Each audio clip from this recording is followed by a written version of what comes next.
Dr.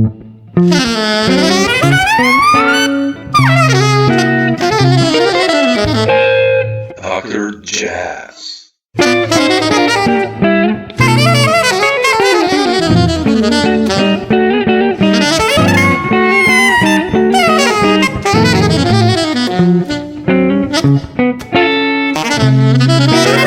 a nice Dr. record collection back Jazz. there. Woo. Damn. That's just part of them.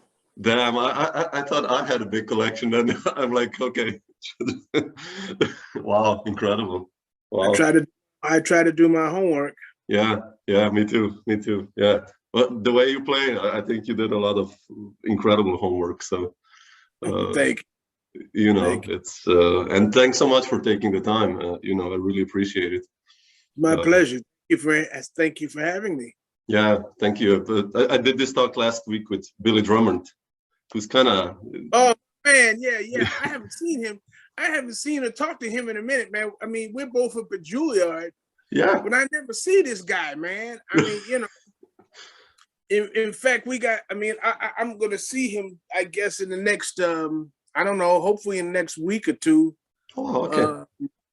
Yeah, man, but we've been missing each other, man. We've been missing each other at school, man. I mean, he's during the day. By the time I started at 3, and I think by that time he's just about out of there. I never see this cat, man. Never, man. No, he's such a It's funny. I looked some of my record collection, the albums, and then I checked the dates when you guys were born, and it's basically you, Billy, and Louis Nash, Carl Allen, probably many others of your generation, and you guys all together did like more than, I don't know, 2,000 records or 3,000 albums. Let's say each of you at least 500, and it's incredible amount of work you guys did. Like only let's say 5 drummers. Or maybe I'm missing someone, but incredible. Well, yeah, we were all. I mean, see, I'm from New York. See, so I was here before any of those guys got here. Yeah, I was already here. By the time they got here, I was already, playing and recording. But then they came around soon after, and there was about 5 of us, 5 or 6 of us, and we were doing. I mean, there was a lot of work at that time. You had to know what you were doing. I mean, you really had to know different styles. Mm-hmm. And you had to know, because you never at that time, look, man, you'd be sitting up and the next thing you get a phone call and it's Joe Henderson calling you, or Sonny Stitt, or Johnny Griffin, or Milt Jackson, and back then there were no rehearsals, man. These cats, they might have been coming into New York, man. If they're traveling, they want to take a nap, man, when they get into the hotel or whatever. They have time person. There's no sound checks, there's no nothing. And see, so you come in there and oftentimes they wouldn't even tell you the tunes they're gonna play. They just start playing. Oh wow, man. You had to know what was happening, man. That was very important. See, so you had to know some music. That's why this stuff is so important. Yeah. And for me, the reason I got the calls all the time is because I knew all these guys' music, man. Lou Donaldson, Cecil Payne, Junior Cook, Bill Hardman, Walter Davis Jr., Walter Bishop Jr. Yeah, all these pianists. Yeah. Walter Davis Jr. All these guys, and they would call you. If you knew their music, like they call you maybe just to play on the Jazzmobile or something, and there's no time for rehearsals. They just hit, bam. Now, if you know their music, at least for me, these guys would look at me like I was insane, man, like I had 2 heads, man, because, man, how did you know that? I said, well, man, I had the records. Same thing when I worked with Red Garland and Sam Jones. Oh man, really? Oh wow, with Red you played. Wow, man. Yeah, I worked 3. Let's see, must have been 4 days. Oh wow. During the New York City transit strike. Wow. Okay. Where the city, there were no trains, there were no buses. And what happened was, there's a drummer, God rest his soul, his name is Keith Copeland. Yeah, Keith Copeland was supposed to do that gig with Red, and Sam Jones was the bassist.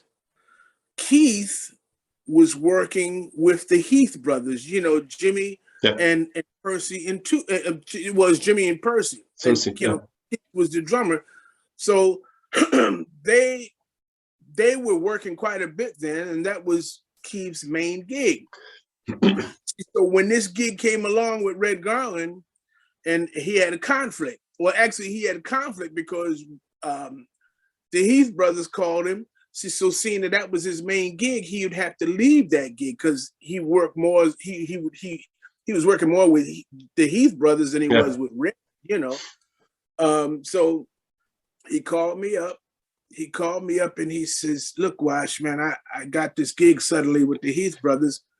Can you fill in for me with Red Garland and Sam Jones?" I said, yeah. So then that's when I realized that, well, I didn't know it then, but there was, you know, the subway strike, the MTA strike. So that, you know, there was nothing happening. See, so I lived in Staten Island at the time. And so what I did was I took a taxi, and you had to ride the ferry boat. Ferry boat's a half hour. You know, you see the Statue of Liberty and everything. So anyway, because I didn't have a car, you know, I didn't know how to drive or anything. So I had talked to this drummer. He plays with Ron Carter by the name of Peyton Crosley. Sure. Peyton Crosley lived on Chambers Street, downtown Manhattan. So then I called him to ask him if I could use his drums. And so he said, yeah. So one thing that was running, even though subways and buses and everything was running, and it just so happened that the ferries had nothing to do with MTA. That was a whole different company. So they were cool, you know, but the rest of the transit, buses and trains were on strike. But taxis weren't on strike, thankfully. So I got off the ferry boat. There were no cell phones or anything then, man. So when I got off, I called Peyton and told him I was on my way. So I got in the taxi, told the guy to run me up to Chambers Street. So Peyton was there when I got there, lugged the drum, put the drums in the taxi, and we went to this place, this club, this long gone called Salt Peanuts. It was like on the, it was just off of the West Side Highway. It wasn't too far from where Peyton lived. Got the drums there, set the drums up, and that's how I got a chance to play with Red Garland. I mean, you know, so it's, you know, because he says, man, how do you know my music? How do you know? Oh man, I listen to the records, man. Sure. Your stuff is required reading, man. You know, I mean, so yeah, it was fun. And then I got a chance to work with Sam Jones. Yeah. I got a chance to work with Sam Jones after that too, you know, about 2 or 3 times. So it was, you know, but then you had to know what you were doing, man. I mean, because there would be all kinds of guys that would call you, and they expected, if you knew their music, well, then you would be okay, and they would call you again. See, that's the difference. See, these guys out here now, they don't know any music. You know, they don't, most of them, you know, they don't know any music. See, so they're one-trick ponies as far as I'm concerned. You know, I mean, they can play whatever that style is or whatever they're doing. They might be able to play that, you know, but then if they have to play behind a singer, well, they don't know what to do, you know, and that's one of the things that's one of the things that Mel Lewis, you know, got on me about, you know, man, you know, man, thank goodness for Mel Lewis, man. God rest his soul, man. I mean, Mel Lewis was fantastic, man. I mean, and he, you know, he jumped on me, man. The first night he heard me with Lee Konitz, he jumped on me, man, you know, and but then he invited me to his house. Oh wow, man. And when I walk into his house, the first thing he tells me is, young man, you want to be a success in this business? I said, well, yeah. He says, you have to learn adaptability. You have to play different ways with different people. And it was about 7:30 in the evening. I didn't get out of his house until maybe about 3:30 in the morning. And what he did was phenomenal, because what he did was just to play records of himself playing with different people. You know, now, yeah, he might have been catting about himself, but that's okay. You know, because I was learning how he was playing in different situations. See, so now he's like one of the first rock and roll records, Alley Oop. He plays that. Then he played, he was talking about the differences of playing with the different big bands, playing with Stan Kenny, playing with Ray Anthony's band and Woody Herman's band. And then after that, he plays the date he did Barbra Streisand's first record, Color Me Barbara. I didn't even know he was I didn't on know that. that. Oh, wow, really? Mel Lewis. Wow. Yes, so he's playing all these different situations, man, you know. And man, when I left out of his house about 3 in the morning, like my head was like bursting, man. I mean, it's like, you know, I mean, I had all the stuff that he had told me, man. It like, you know, it's like, wow, man. You know, now I was already going towards that way anyway, because two of my favorite drummers were Grady Tate and O.C. Johnson. And, you know, they were on tons of records, man. Sure. I mean, literally hundreds and hundreds of records, especially O.C. Johnson. Like within maybe a 10-year period from say 1955 until maybe he died. He died, I think, in the mid 60s. He made literally hundreds of records, thousands of records, man. And he always played great on all of them. He's on just as many records that don't have his name on it that do have his name.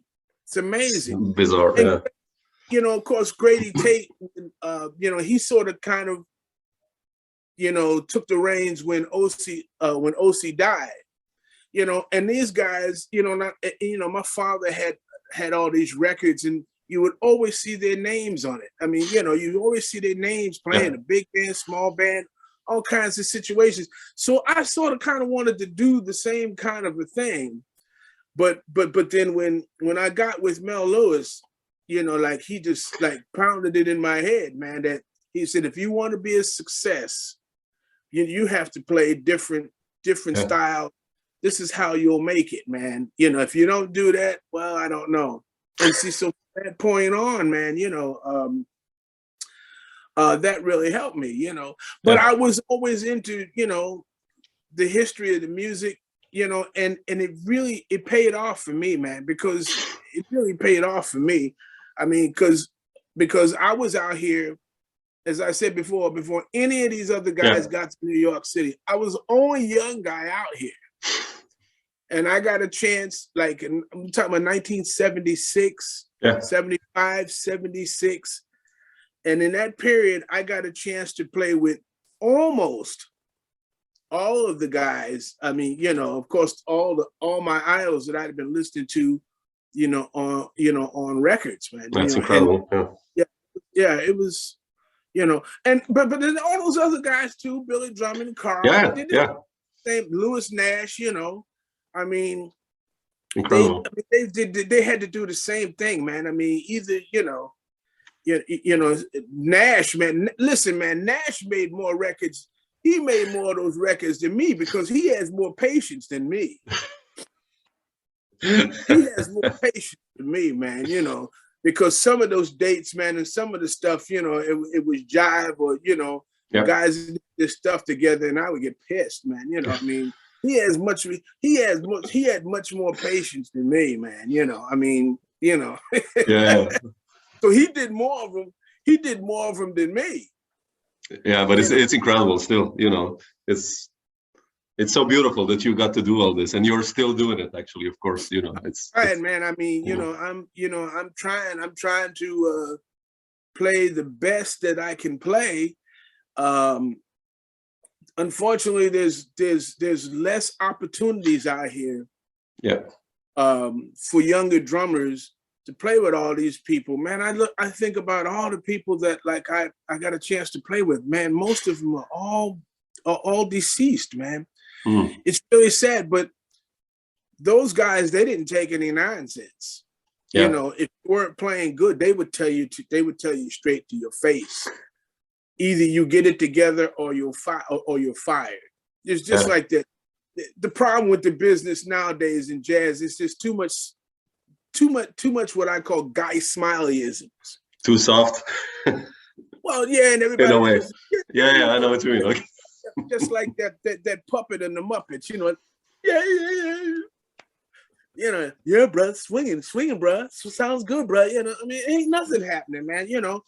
See, so these, you know, so they don't have. I mean, you know, those guys, Barry Harrison, those guys, man, they were not fooling, man. You know, they were not fooling. Ronnie Matthews, great pianist. Oh man, yeah, sure, yeah. When I got when I left Betty Carter. Yeah, I wanted to ask you about Betty. Okay, we'll get to that in a minute. Yeah. Oh, please. Yeah. So I left Betty to play with Johnny Griffin. Yeah. Johnny Matthews was sort of kind of great pianist, but he was also sort of kind of the straw boss of Johnny Griffin's band, because Johnny Griffin lived over in the south of France.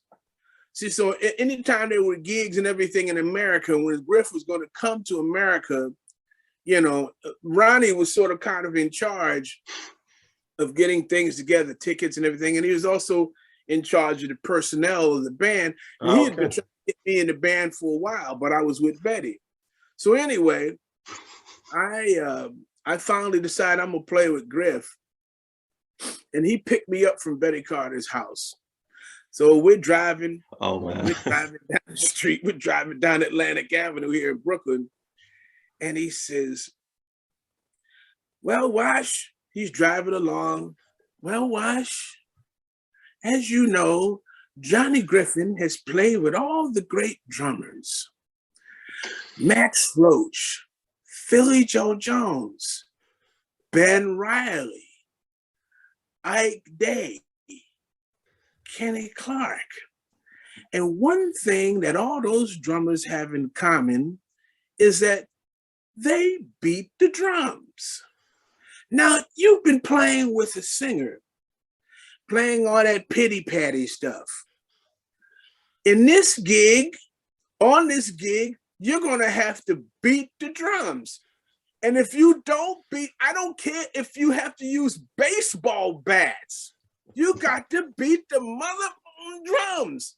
If you don't, you'll be out of the gig. And I'm thinking, oh, damn, now what? Yeah, man. I mean, yeah. And first week we did was at Ronnie Scott's. Oh, wow, really? Oh, wow. Man, they kicked my ass for over a week, man, because those cats played fast. I mean, Betty Carter played fast, but the intensity wasn't the same. It was with Ray Drummond on bass, or? Ray Drummond and Ray, man. Yeah. That rhythm section was unbelievable, man. And you know, like Ronnie, man, he stayed on me. You know, I mean, certain things, you know, they could see that I had something, but you know, I needed some work, man. You know, I needed to. And between Ray Drummond and Ronnie Matthews, they were on my ass. Griff never said anything. Ah, wow, okay, interesting. But they could see that I had something, you know. And man, I mean, I learned a lot from those two guys. Yeah, I can believe that, yeah. And if you didn't play good, listen, man, we'd be on the road, you know, it might be 3 flights, you know, and the flights, maybe you lost your bag, or there's 3 flights. You start out 5 o'clock in the morning, you played the night before. So it might be 3 flights to get to the next destination. And then when you get to the next destination, instead of going to the hotel, you go straight to the gig. Sound check, yeah. That they don't care anything about you being tired or anything. Johnny Griffin's whole thing, and all those guys in that band, was like the bandstand is like a pulpit. It's sacred. Yeah. The first thing that Griff told me, man, when I got in the band, he says, young talent.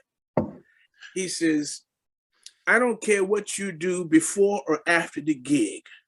Rob a bank, go to the moon, but just be here on time, ready to play. If you do that, you can stay in this band as long as you want. And I did. I played with Johnny Griffin until his unfortunate passing, you know. Yeah. But Ronnie Matthews and those guys, man, they didn't care about anything except for hitting, man. And you better play good. And of course, I'm the youngest guy in the band. You better play good. You better play good, man. I mean, incredible. You remember the first gig with that quartet? Huh? You remember the first gig with that quartet? Sure. It was at Ronnie Scott. Ronnie Scott, yeah. I'm telling you, that's the gig that whooped my ass on that gig, man, for about a week, man. But I mean, like the first note when Johnny played, like how was that like for you? I mean, you know. What'd you say? Like the first, when Johnny played, like the first note, how was that like for you? And when you guys hit it off, I mean. It was unbelievable, man. I mean, because, you know, see, I listened to Griff. I had all the records, man, but to play with him, but the intensity, man, was what got me. Yeah. And Griff would play like 15 choruses. You know, see, so you have to learn how to conserve your energy and conserve what you play. If you play everything you know within those first 2 choruses, man, you got a problem. Yeah. Because you still got at least 15 more choruses, or maybe 11 more choruses of Griff playing at this tempo. Shit, man. Yeah. And after that, then it's time for Ronnie Matthews. He's gonna play a solo. It's burning, man. And then they would leave the bandstand to have a taste, and they just leave me up there to play a drum solo. Said, man, you better. I'm thinking to myself, man, you better play something, man. You're gonna be in trouble. You ain't gonna have a gig, man. But it was, man, it was great. It was great experience, man. It was the best thing that could have happened to me, man. Yeah. I mean, that's the school. Yeah. Guys, man, they didn't fool around. They would tell you straight to your face. That's something that needs to be, you know, everybody wants to be a star, you know. I mean, this is, you know, I mean, it's a different thing nowadays, man. I mean, but man, coming up with those guys, you learn something all the time. Yeah, incredible. Yeah, but you mentioned Lee also before, right? I mean, the Nonette you guys did like in '77. Was that like your first album that you did? Like, that's right. How did that happen? That experience for you? Well, what happened was, well, I won't mention the cat's name, but Lee was having trouble with this particular drummer. So Lee was getting real paranoid about this guy. And so Lee asked Jimmy Knepper if he knew anybody that could possibly play this gig. This was the 9-piece band. So he had a 9-piece band, and they used to play at a place that was right across the street from where Lee lived. It was called Stryker's Pub. So they was playing like this like no-net music. So he asked Jimmy, he says, well, look, man, do you know anybody? Can you recommend anybody that you think could play this gig? Now, Jimmy lived in Staten Island. You know, I grew up in Staten Island, but he lived in Staten Island also. Now, every now and again, like when I was about 16 or 17, I met him because he was playing all kinds of gigs, man. And we played a few like club date gigs on Staten Island. That's how I first met him. I knew he lived out there. And so every now and again, he at that time there were a lot of TV jingles. Yep. And sometimes I would either be going to school or I might be going into the city because there was nothing happening in Staten Island, man. Staten Island was dead as a doornail. So even if I wanted to buy records, man, you couldn't find anything out there. You had to go into Manhattan, Sure. do anything, you know. But so sometimes, like on the ferry boat, like on the bottom of the boat, there's like 3 decks. And see, so on the bottom is this, you know, is the smoking section. So sometimes I would be on the ferry boat, and I didn't smoke, but sometimes I would go down there, and Jimmy would be sitting down there having a cigarette. And so we would talk, man, you know, we would, you know, talk back and forth, you know. Now he would either be going to a jingle, some TV jingle, or he was playing with Thad and Mel. Oh yeah, sure. So he would just take instead of driving the car, he would go on the ferry boat, you know, into this and take the train up to the Vanguard or wherever he was going, in Midtown where all the studios or whatever it was. So we became pretty friendly. And as I said, I played a few club dates out there. So he already knew me, he heard me, thought I could play. And so then one day I got a phone call from Lee Konitz, man, just out of the blue. Oh, wow. So he says, you know, he says, would you be interested in playing this week at Stryker's Pub? He said, Jimmy Knepper told me to call you. So I said, well, yeah, sure. And so I didn't have a car. Jimmy came to my house. I was living with my parents. He came and he picked me up. No rehearsals, man. I mean, I was just going there, sight reading and stuff, playing. Oh, wow. And so that first night, when the gig was over, Lee says, man, he says, if I knew you played like this, if I knew about you earlier, I would have hired you for the Vanguard. But the band was playing the Vanguard the next week. He said, man, but I already got somebody already. I'm, of course, because I had never played the Vanguard before. Of course, I had been down there. Yeah, sure. Checking guys out, but I never played this. He said, well, look, man, don't worry about that. You're in the band now. See, so man, we'll play the Vanguard again, man. You'll get next time. I said, well, okay, all right, cool, all right. So within about 2 or 3 days, I don't know who he hired, but somehow or another, he calls me up and says, hey man, are you still available for the Vanguard? I said, well, yeah. He says, well, good, you're hired. So I did get a chance. That's the first time. Oh man. Yeah, and then maybe let's see. I think I don't know, a few months or a month or 2 later, that's when I made that first record for the Chiaroscuro label. Yeah. And of course, and I work with Lee not only like in a 9-piece band, but we were a trio, we were a quartet, we were a quintet. Yeah. Sometimes some of the most interesting stuff was to hear Lee and Jimmy Knepper play together. Those guys, that was like a meeting of the mind, because both of those guys played very, very different. But then they had a blend. It was very interesting, man. Or sometimes it would be like a quartet, a quintet, and sometimes he would play Strikers without the 9-piece band. Sometimes, like I said, it would be trio, quartet. Yeah, and that was very interesting. And he had a lot to say, man, in terms of my playing and everything. I mean, he had a lot of interesting things, and that's how I met Mel Lewis, was through Lee Konitz. Oh wow, okay, interesting. Yeah. What did he tell you, like Lee, when you guys talked? I mean, what'd you say? What did he tell you, like, about your playing when you guys played together? I mean, like,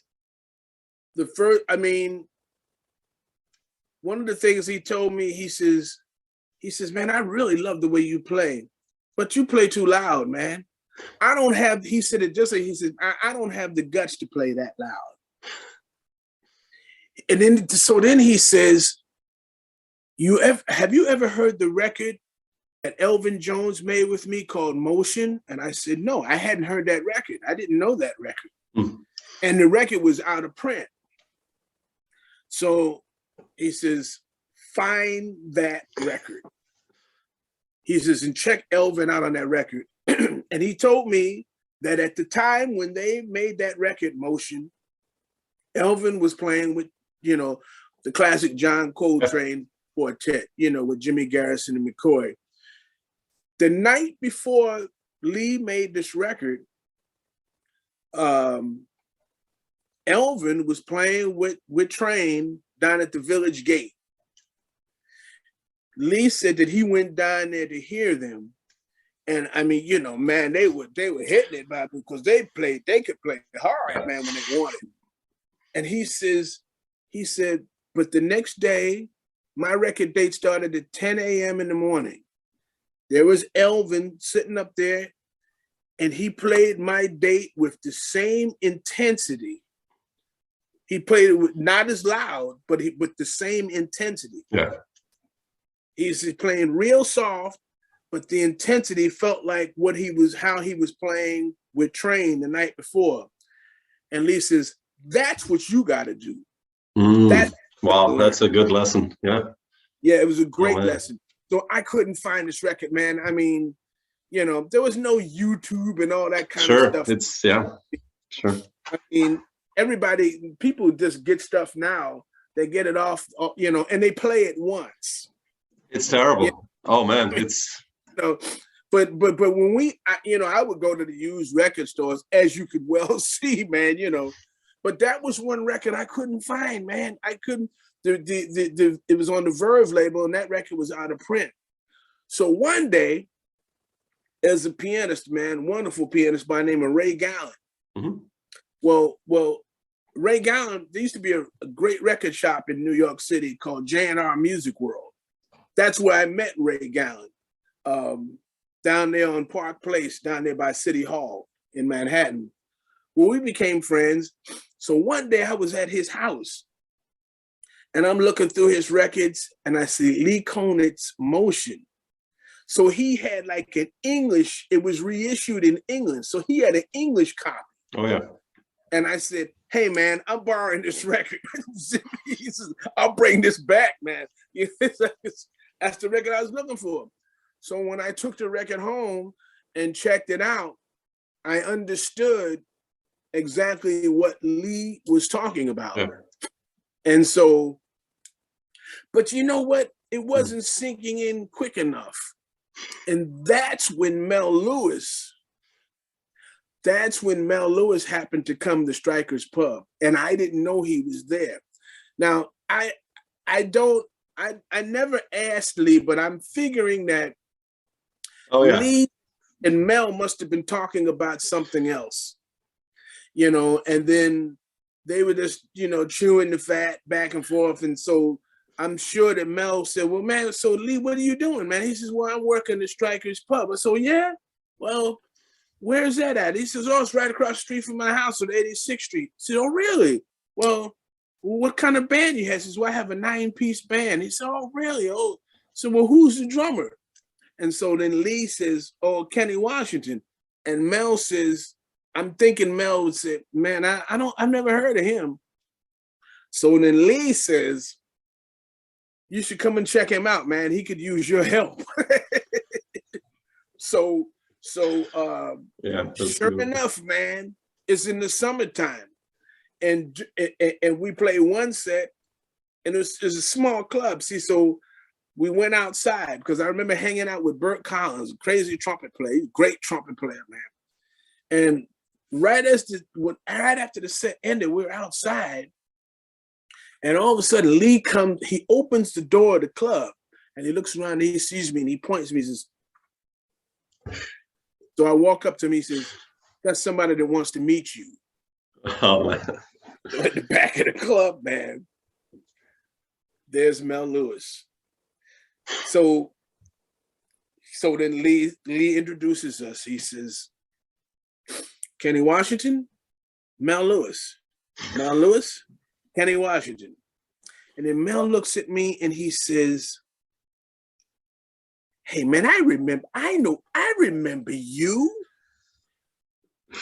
See, a couple of years before that, or maybe it must have had to been a couple of years before this. It was 1975. Mm. Yeah, it had to be about 1975. Yeah, it had to have been. Well, he had Mel's big band was playing up at Grant's Tomb for Jazzmobile, the big band. Mm-hmm. And so those Jazzmobiles were great, man. I saw a lot of great people, including Don Bias and anything. Anyway, so I had this record that was very rare at the time. There was a label, a California-based label called Mode Records, M-O-D-E. And they had a set of records that they had. Each one of them had like a painted portrait of the artist. Mm. And so one of the records, Mel made a record for that label. I think it was called the Mel Lewis Sextet. And so I had that record. So I brought the record up to Grant's Tomb where he was playing so that he could autograph it for me. Mm. Oh, yeah. And see, so he's looking off of the Jazzmobile. He's getting ready to start playing with the band. And he looked down and he saw me. He saw I had that record in my arm. He says, my God, where did you get a copy of that record from? Because that record even was very rare. Then I had the original. Oh, wow. Like, where did you get a copy of that record? He said, man, can I see the record? I said, yeah. I said, and while you're at it, can you autograph it for me, please? He said, sure. And he autographed it. So he remembered me from that. Oh, wow, man. So anyway, Lee Konitz walks away. Lee Konitz just walks away. And I remember that Mel had stood up to shake my hand. And he sits back down. And there's like one of these, regular chairs, one of that at a table. And he kicks the chair. He says, have a seat. He says, have a seat. And he kicked the seat, and the seat automatically just where we were, the seat sat right in front of him. So we were face to face. Oh, wow.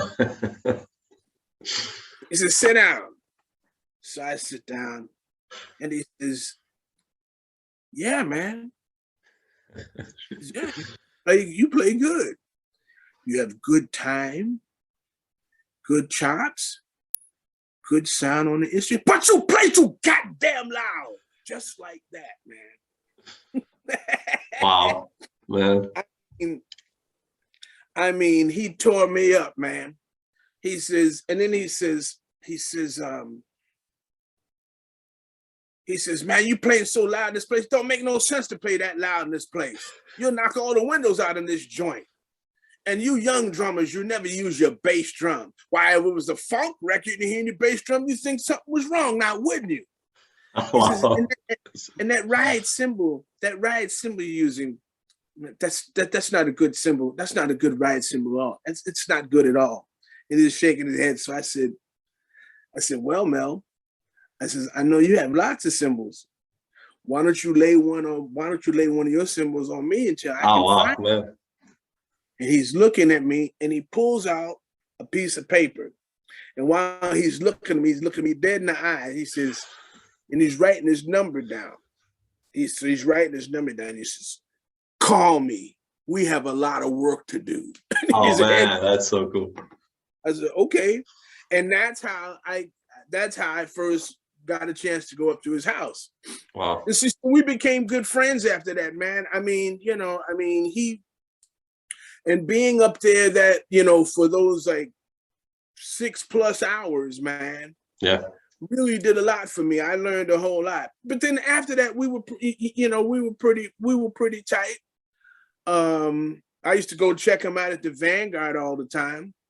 I even got a chance to play with the band when he was doing some of those radio gigs over in Europe. He recommended me for a lot of stuff, man. I mean, I played with Buck Clayton. Buck Clayton had a nice little like, I guess it was like a 7 or 8 piece band. Oh wow. And Mel made the records with that band. This was after Buck Clayton couldn't play anymore, but he couldn't play trumpet anymore, but he was still writing. He's writing his ass off too. And see, so he had it was like about a 7 or 8 piece band, I guess.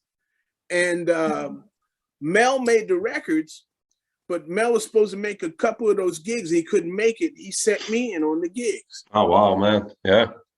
Yeah. I mean, see, so but man, I mean, he was great, man. I mean, and the thing is like, they told me the truth, man. Yeah, that's so important. And that doesn't happen nowadays. I mean, a lot of times, that would pisses people off, man, to tell the truth. But see, I was around all the hardcore guys. I mean, they weren't guy smileys. They would tell you exactly what was on their mind. Yeah. Because they cared about you and they wanted you to play better. And so I was around all the tough guys, man. I mean, Eddie Lockjaw Davis, Milt Jackson, Mel. Guys, man, they didn't take any garbage. Old school, really, yeah. They would just tell you straight to your face, just like that, man. I mean, and for me, that's the best thing that could have ever happened to me, man. Yeah. They told me what I not what I wanted to hear, but what I needed to hear. Yeah, exactly. Yeah, exactly. Was Batty like that as well? Oh yeah. I mean, because so many young drummers then later, Clarence Pan, Eric Farrell, and everyone who came, like the younger generation, played with her. So she always used younger drummers. How was that like for you? That experience with her? Well, yeah. See, she called me. There was a guy like around about 1976, 1977. I was doing a lot of Jazzmobiles, and it was like a guy who was like a stage-hand who during the summer, these Jazzmobiles, for those of you who do not know what Jazzmobiles are, in the summertime, in the greater New York area, they have these floats. They're like parade floats, and they have jazz concerts on them. And when I was a kid, that was my only source of live music. Yeah. And they would have these concerts like up in Harlem. My father would take me, that's how I first saw Don Byas. That's how I first saw Dizzy. That's how I saw Lee Morgan. That's how I first saw Mingus. That's how I first saw Art Blakey. And see, so these were great concerts. But so when I got of age, as a gentleman by the name, my second father by the name of Dave Bailey, he heard me play, and he was president of Jazzmobile. Jazzmobile also had workshops for young kids learning how to play jazz. They still exist. Yeah, it still exists up in Harlem. It's a great organization. But so when Dave Bailey heard me play, he recommended me to a lot of musicians, to play these Jazzmobiles. But anyway, there was a guy who was like, he was like a sound man, and he helped to set the Jazzmobile things up. Well, it just so happened, there's Jazzmobiles that were going on in different Jazzmobiles in the summer that were going on in the 5 boroughs of New York. See, so, you might have Stanley Turrentine up in the Bronx. Oh, wow, man. You might have, say, Roland Alexander, the great tenor player. The main one was on Wednesdays up at Grant's Tomb up in Harlem. And so, but anyway, this sound man, it just so happened, just by coincidence, I would see him all the time. We just happened to be on the same floats, because I was doing 2 and 3 and 4 Jazzmobiles per week. Oh wow, man. Playing with different people. And he happened to have been on, just by coincidence, he happened to be on these floats. So we became friends. And he was a friend of Betty Carter's. Okay. And when Betty was looking for another drummer, he recommended me to Betty. And then one day I'm sitting at home at my parents' house, you know, and I pick up the phone. Hi, this is Betty Carter. How would you like to join my band? I said, whoa. Wow, man. Yeah. And so I came over and played for her. And so that's how I joined her band. She was very interesting. I learned a lot about control from playing with her. And the drummers like me and Nash and Hutch, you know, but the thing about Betty was she played ballads, man. I mean, the ballads were so slow. I mean, man, yeah.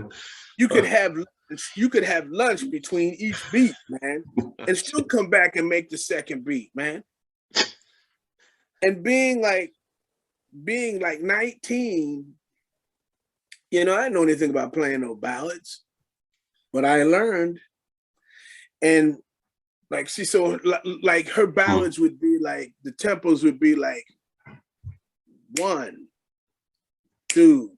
Yeah. Oh shit. Yeah. 4, or it might be 1, 2. It could be anywhere, and she would be in front of the audience, and like she wouldn't count it off. She would just do like this. So her arm would come down like this.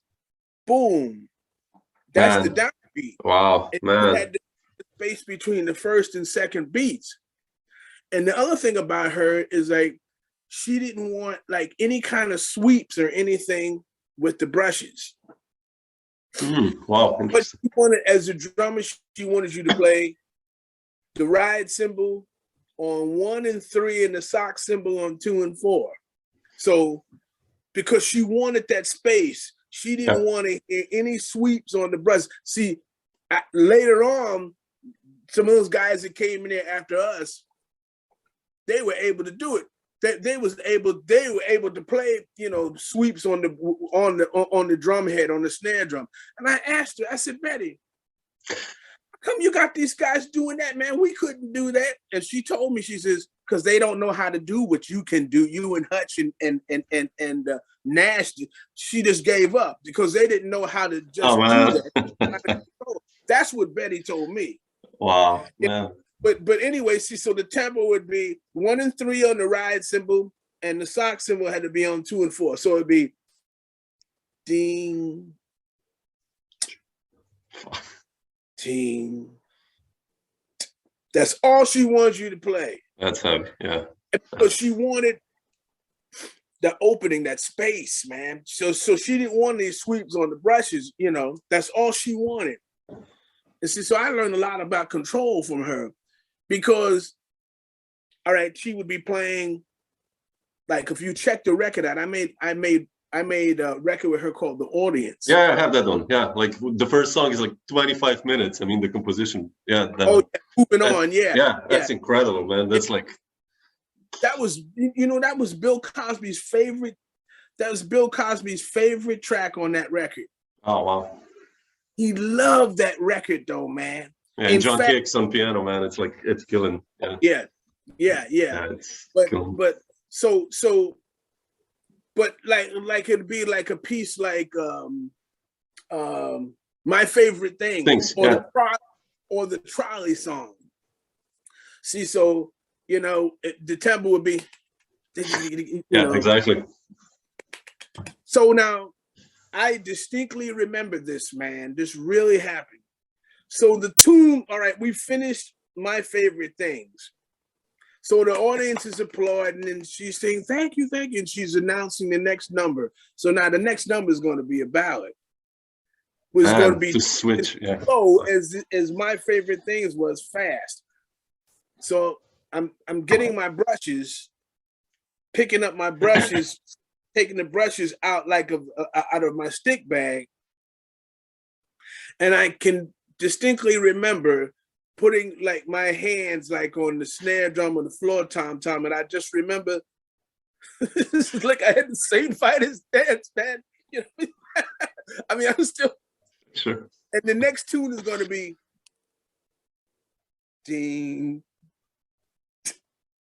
You know, I mean, see, so, and you bet not, man, you bet not click the beat, man. You bet not, man. And she give you a hard time, boy, you know. So I learned a lot about control. Man. That's incredible. I learned a lot about control. And incidentally, what I didn't mention is that, like I did, but that I sort of kind of didn't. Mel Lewis did teach me a lot about how to play dynamics. And the first thing he told me was, if you can't hear everybody on the bandstand, clearly you are playing too loud. It's the drummer's fault. You know, he says, you don't need it, you know, you don't need monitors, you don't need any of that kind of stuff. If you can hear everybody on the bandstand clearly, including the piano that's on the opposite side of the stage from you, well, then you're playing the right level. See, so that means the audience can hear everything as well. And I mean, that's something that Mel Lewis taught me. That's a good lesson. Yeah, true. Yeah. But I mean, but I learned a lot about dynamics, of course, playing with Betty also. You know, she's, I mean, and learning those arrangements. You know, I mean, we had so many arrangements and she expected you to know all that stuff. She might not play it for a few weeks, or she might have some new music. You rehearsed it and everything. And so, you know, you figure that that's going to be the first thing, the next gig that she's going to play the new stuff we just rehearsed. No, she would play the stuff that we'd been playing. Okay, well, she'll get to a next set. No, didn't happen the next set. So, okay, well, maybe tomorrow. Tomorrow? No, it's the same thing. A week might go by. And then she would call that tune, and you better know it. Oh, man. Yeah. You had to have a sharp memory, you know. So all these things were great for me, man. I mean, yeah. That's the school. I mean, yeah, that's the school. Yeah, they don't. It's not like that anymore, man. Yeah, it's not. You know, half of these drummers would be. Half of these guys that are out here playing, we'd have to take them out in stretchers if they had to do that kind of stuff. Yeah, it's brutal. I mean, that's the real deal. Yeah, it's beautiful to hear this stuff. I mean, yeah, it's like incredible. Yeah, but you preserve that. You know, I listened to the last record you did with Bill Charlotte. You and Peter Washington. Oh yeah, man, it's like this. Like when it starts with the Duke and talking about brushes, and then the second tune, the Daydream. I think it's You know, your work with the brushes, it's incredible. But your connection with Peter. I wanted to ask you this: like, you guys made so many records together with Peter. Also, like, when was the first time you guys played together? If you it must have been it was like in the mid 80s, I guess. You know, I mean, the first time I had heard about Peter, people were starting to talk about it, but I had yet to meet him, and everybody was raving about him. Oh man, it's great, you know. But then even in the 80s, that's when things started to change. Everybody was great. And they'd be raving about everybody. And not everybody they raved about was great. But anyway, I just said, yeah, sure. So then one night I heard him with, I got a chance to hear him play with Art Blakey. You know, oh no, the first time I heard him play was down at the after hours jam session at the Blue Note. And I believe maybe Ted Curson was running. He used to run the after hours jam session at the Blue Note. That's the first time I heard him, you know, and I said, wow, man, you know. So then the next time I heard him, he was playing with Art Blakey. And then I said, Yeah, okay. I really can't remember the first time it was we played, but I knew that the first time, I mean, I said, somebody up there liked me, man. He's the man, yeah. You know, I said, you know, they put us together, man. And I think the first record we made was, I guess, Ralph Moore's record, I think. Oh, yeah. Exactly. Yeah, but we had been playing since, you know, we had been playing a little bit before then. I mean, but we both like the same things, man. We both like blues records, and we both love Charles Brown and Jimmy Witherspoon. Yeah. We both love George Duvivier. We used to talk about George Duvivier, Paul Chambers, and Doug Watkins, you know, Sonny Clark, yeah, you know, Teddy Wilson, Milt Hinton, you know. I mean, see, so we were both basically Israel Crosby and Vernell Fournier. We used to talk about Percy Heath and Kenny Clark. We both were trying to play like that. We wanted to play like that, man. I mean, you know, I can't play like those cats, man. I really wish I could. Those guys are geniuses. But what I'm trying to do is to get to the quality, that quality that all those guys had. That's what I'm trying to get to, because I sure as hell can't play like them. I wish I could, but I'm not a genius like that. But the quality of, you know, when you hear Milt Hinton and O.C. Johnson, man, on any of those records, man, they always played perfect, man. You know, I mean, there's not one bad record that O.C. and O.C. Johnson and Milt Hinton made. Yeah. Not one. You know, they always gave 100 and a million percent, not 100%. You know, and see, so we both thought, we were both thinking the same way in terms of rhythm sections and what we wanted to do. See, so, you know, that's my hookup, man. That's, you know. But that's what you do. I mean, like you're talking about all these amazing players now, but you know, when I listen to you on the records, you seem to be the same in the way, because you serve the music and you're like a team player. You know, it's basically all these lessons that you learned.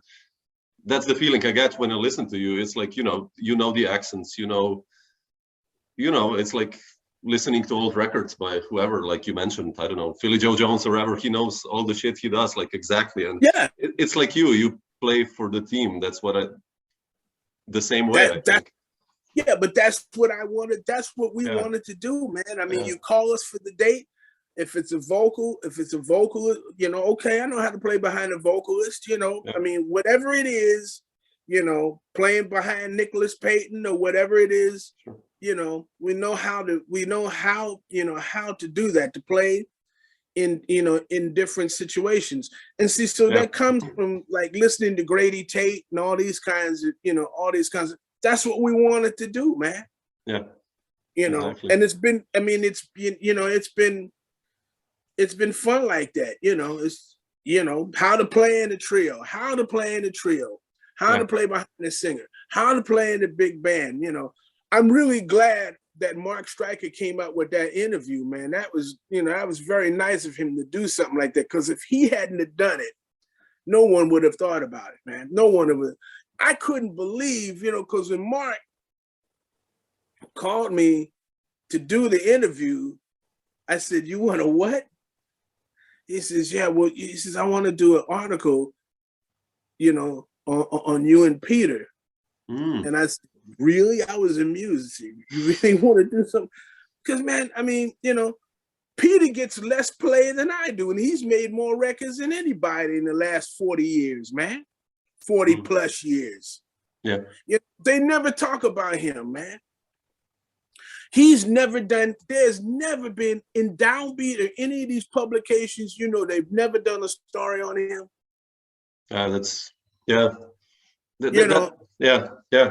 I love to do such talks with you guys, you know, like who've done so much music. And I mean, I'd love to do this like with Peter also, like, you know, like, because it's like so much stuff you guys did and you have so much stories and you serve basically the music that it's out there. So that's. Yeah, but see, but the thing is, man, I mean, you know, no one pays attention to it, you know, but then you see, we don't really care. We're just trying to do the job. Really, for me, it's let's do the job. You know, what's one thing about that? I knew Hank Jones, I knew Milt Hinton. You know, OC died before you know, before I had come of age, of course. I mean, but when you ask, and I'm not comparing myself to Hank Jones or any of those guys, but one of the things that they would, when I would talk to these guys about these recording sessions, they would make, Milt Hinton too, they would say, well, we was just trying to take care of business on the date. Well, we was just, that's the first thing they was, we was just trying to take care of do the date, man, as best we could. You know, no fanfare, no nothing, no balloons, you know, no nothing. Just come in there and take care of business, do the gig and get paid and go on home. Let's go on to the next thing. Try to do the gig or the record date as best you can, man, you know. And I mean, but so I was glad, man. I mean, I was surprised and sort of kind of glad that he did, because if Mark Stryker hadn't done that interview, it would have never gotten done, man, you know. And when he said, man, he says, you know, he says, y'all have made over, I think it was 70 records. He says, you've made just about, I figured it out to be over 70 records. And I said, no, man, get out of here. There ain't no 70 records. He says, well, how many records you think you all made? I said, I don't know, man, maybe about 25, 30, man. I don't know. I said, man, nah, it ain't that many. Get out of here. So he sends me the Time Lord discography. Oh, yeah. I said, damn, it was 70. It's actually, thinking about it, there's some things that weren't on there that I started thinking about afterwards. You know, I mean, but yeah, I mean, you know, just trying to, you know, there's a lot of guys that get a lot of hype out here, you know, but you know, we're the working bees. We're the guys that are in the background, which suits me just fine, man. I don't care. You know, I'm not out here to be a star. I'm out here to play good music. That's what I wanted to do. That's what I wanted to do, is to play good music. You know, I wanted quality. Yeah. I wanted to play good music. I wanted to be a great drummer like Kenny Clark. I wanted to be a great drummer like O.C. Johnson or Grady Tate or Mel Lewis or Shelly Man or Shadow Wilson. That's what I wanted to do. That's still my aim. Haven't gotten there yet, but I'm scratching to get, you know, the quality. That's the most important thing, quality. Sound and quality, you know. Yeah, that's beautiful. Yeah, cool, Kenny. I have so many other questions, but like, you know. Go ahead. I mean, I'm a guitar player. Just one last one, you know, and you did so many records with Melvin Rhyne, and you know, he's one of the legends in the, you know, organ trio and West and all these guys who played with him. And I wanted to ask you, how was like playing with him? And you know, it's also an organ format. It's different than the piano that you've done so a lot, the piano trio. Like, but what's the story with Melvin? How was it like to play with him? Oh man, it was great, man. It was fantastic. It was fantastic to play with Melvin Rhyne. That was great. Of course, I knew the records as a kid. You know, Portrait of West, Guitar on the Go. Yeah, exactly. And, I mean, you know, I knew all those records, man. I mean, and when he, you know, everybody think, I mean, that label Crisscross, I brought a lot of people to Crisscross, but everybody thinks that I'm the one that told Jerry Teekins, the owner of Crisscross, about Melvin Rhyne. It wasn't me. It was Brian Lynch. Ah, really? Ah, wow. I didn't know that. Really? Yeah. Wow. It was the trumpet. Yeah, Brian Lynch, because there was a record called, I can't remember. There's a record with Brian Lynch and Ralph Moore at the meeting or something. I can't remember the name of the record, but so Jerry called me up before the date, because when Brian said he wanted to use Melvin, well, you know, Melvin hadn't played in New York in years, man. Yeah. You know, he was back in Indianapolis, I guess. And so Jerry called me up long distance, man, from Holland. It was how is Melvin Rhyne? Do you know how Melvin is playing now? I says, no, man, I only know the records. I have no idea. So okay, we get to this recording session. See, so it's Peter Bernstein, me, Melvin, Ralph Moore, and Brian Lynch. And man, we had a rehearsal the day before the date, but then Jerry was there for the session. So after we played the first tune down, Jerry runs into the studio, you know, into my booth. Was we must do a record with Melvin tomorrow. How cool, man. What is your availability? I says, I can make it. And we made that record the next day. That was cold, man. There's no rehearsals. Oh, wow, man. But the first time I played with him, because sometimes, you know, I mean, you know, you got to pay attention. It's different when you play with an organist. Yeah, sure. You know, I mean, it's a different style of playing, period. But the thing about Melvin is like he had great time, man. I mean, not all organists have the best time because they're playing the bass, you know, with their left hand and with their feet. But with Melvin, man, it was very easy, man. From the first note, it was very easy to play. And one of the hip things about Melvin was his lines, man, his bass lines, but then, you know, his his improvising lines and things he played. Man, I mean, really, really, really hip. He sounded just like he sounded, or even better than he sounded on those Wes Montgomery records. Man, yeah, so beautiful. So then, you know, I made most of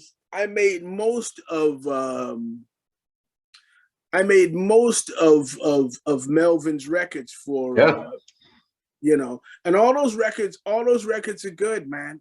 You know, I really like those, you know, those CDs. Boss organ and all that stuff, man. Yeah. Man, I love that one. What's the one? Stick to the kick. Yeah.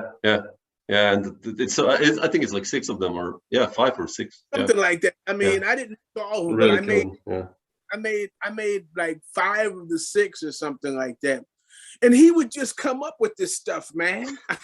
You know, I mean, he would have an idea, or he would bring it in the studio, and like we would just, you know, Peter Bernstein. I never forget, man, one time. So we did. I mean, there was some of those other records. For most of the other records, we had one rehearsal. So he would fly in from Indianapolis, or wherever he was living at the time. He'd fly in the day before, so we'd have a rehearsal. And I remember he would come up with these hip tunes, you know. Mm. And so sometimes, man, I mean, sometimes, you know, I might bring like a cassette or something in. Oh, wow. Yeah. Because you only, the next day, see, I wanted those dates to sound like we had been playing for a year together every night. And see, so for me, you know, to internalize the music and feel it in here is very important. Mm-hmm. The best way to do that is to tape it and listen to it. Get it in, it up here, see, so you can sing it. If the drummer can't sing the melodies of all the tunes he's playing, the band is finished. If the drummer doesn't know the arrangements, game over. Flush the toilet. Whoosh. It's over. It's over, man. It's over. You know, drummer, you got to know you got to be able to sing the melodies. You got to know all the stuff. And so sometimes I know how Melvin could be slick sometimes. So he might, most of the times I can get the stuff for a couple of plays, asking him a question, but I know there's going to be maybe 1 or 2 tunes he's going to throw some curveballs. So I said, well, man, I would bring one of them little Walkmans, you know, so let me, just in case, man, because you never know. Most of the stuff, I can hear it and get it just like that, but you never know. So sure enough, he's got one tune that's a little tricky. So I said, okay, Mel, let's play it. Let me hear this part again. And I would listen to it and say, okay. So I might tape it. So that night, after I get home from rehearsals, the dates the next day, I would sit there and listen to it and say, okay, I got it. Now I know what's happening. So we get to the recording studio, right?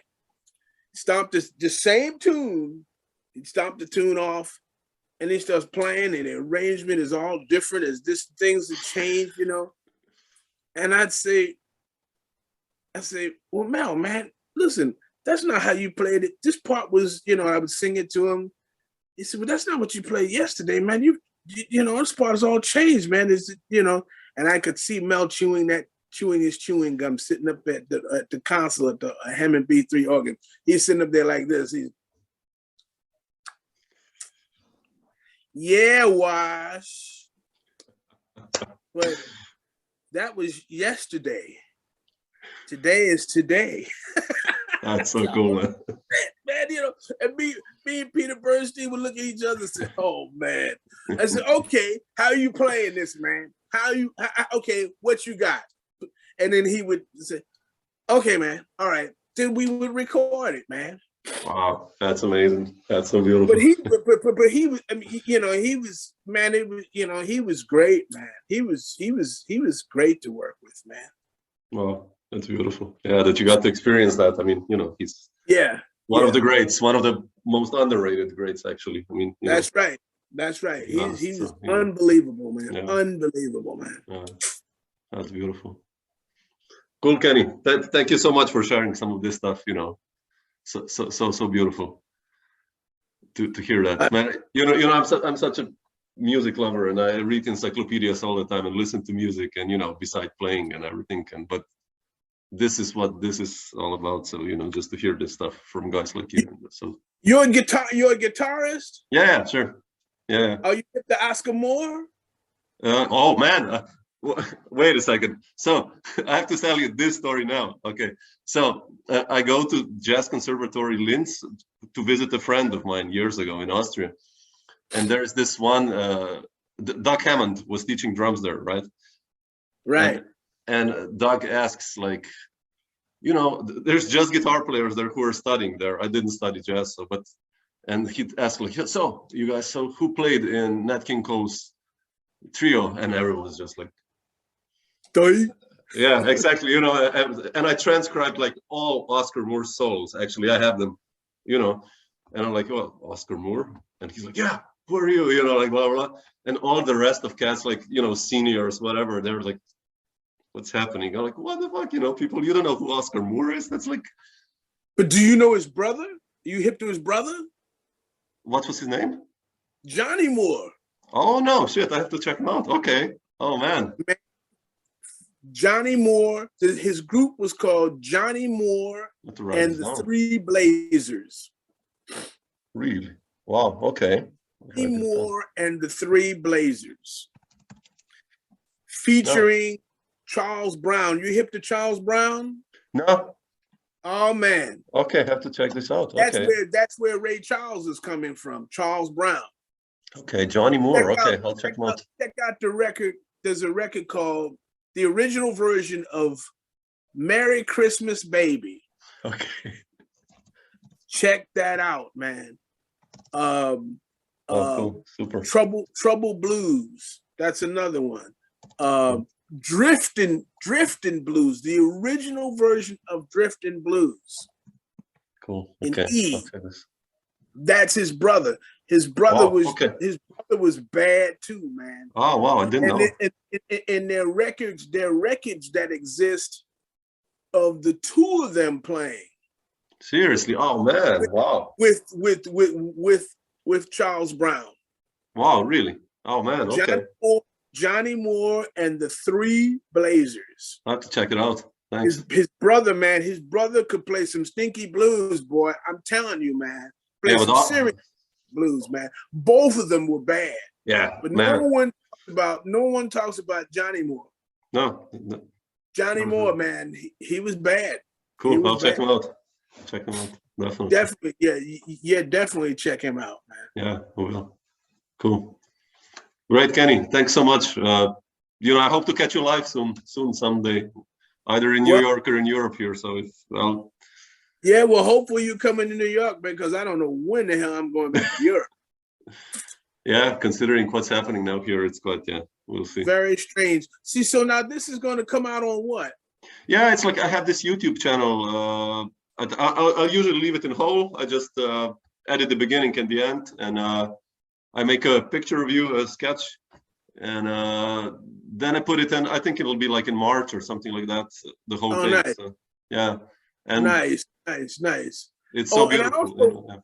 And I also wanted to mention, because I guess there's going to be drummers checking this out, I guess, but it's in the works.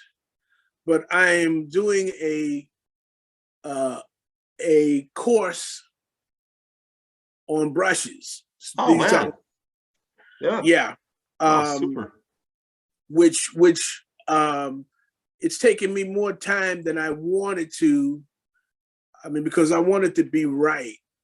And I truly believe that this is going to be the easiest and clearest way to understand how to play the brushes. I didn't say it was going to be easy to play. Sure. I just said it was going to be easier to understand what's happening. See, so in this is going to be a course that that people can buy online. Oh, fantastic. Well, I'm actually going to break down all the aspects of how to play brushes, because brushes have been, in a way, there's been sort of kind of a mystery all these years. Mm-hmm. I mean, there've been a few publications that have come out, but there's a lot of stuff that's still a mystery that's not clear. But so I'm going to try to bring some stuff to light with the brushes, because I really would like, it's a lost art. And I would like to see more people out here playing the brushes, so soon this will be my commercial for this thing. See, so soon that's it. Be looking, have drummers, or at least tell them about it, that it will come out.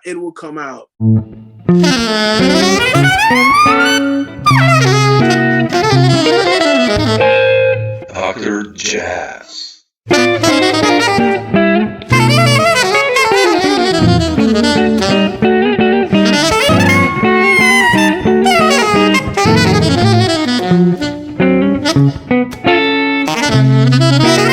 Dr. Jazz.